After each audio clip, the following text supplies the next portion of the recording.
Hi friends, तो आज આપણે પાવભાજી બનાવતા શીખીશું, જેની અંદર આપણે શું શું એડ કરવાનું તે જોઈ લઈએ। તો સૌપ્રથમ એની અંદર આપણે બટાકા વગરની પાવભાજી બનાવવાની છે। તો આપણે બટાકાની જગ્યાએ શક્કરિયા છાલ કાઢીને લઈ લીધા છે, સમારી દીધા। પછી ગાજર સમારી દીધા, ટામેટા અને આ બીટ ખમણી લીધું છે। વટાણા અવેલેબલ નથી એટલે મેં એડ કર્યા નથી। સાથે વઘાર માટે અહીંયા ડુંગળી, આદુની છીણ અને લસણ પણ ખમણી લીધું। સાથે મેં અહીંયા લીલા મરચાં કટિંગ કરી લીધા અને અડધો લીંબુનો રસ। ધાણા મસાલાની વાત કરીએ તો એની અંદર અડધી ચમચી જેટલો ગરમ મસાલો, અડધી ચમચી મરચું, અડધી ચમચી મીઠું અને અડધી ચમચી ધાણા જીરું, આ બધું આપણે એક વાટકીમાં ભેગું કરી લેવાનું। સાથે મેં અહીંયા 1 ચમચી જેટલો પાવભાજીનો મસાલો લઈ લીધો છે અને વઘાર માટે મેં અહીંયા જીરું લઈ લીધું છે।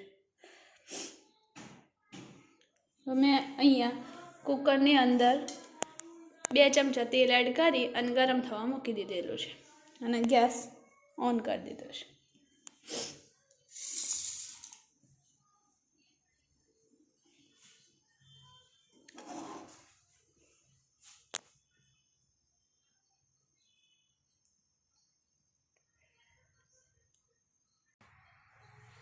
આપણું તેલ ગરમ થાય એટલે કુકરની અંદર પહેલાં આપણે જીરું એડ કરી દેવાનું।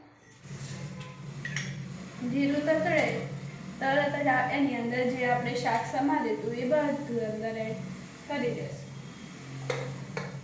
કુકરની અંદર જ બધું એડ કરી દેવાનું।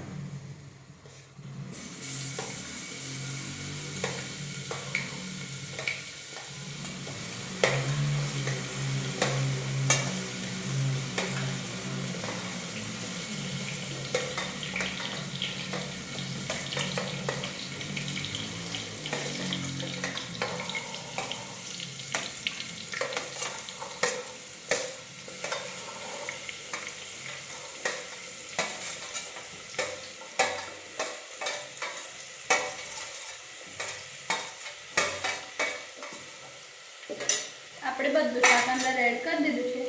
સાથે એક વાટકીની અંદર જે મસાલો આપણે મિક્સ કરીને કાઢ્યો હતો એ બધો એમ જ એડ કરી દેવાનો। સાથે અડધી ચમચી જેટલો પાવભાજી મસાલો બધું મિક્સ કરી પછી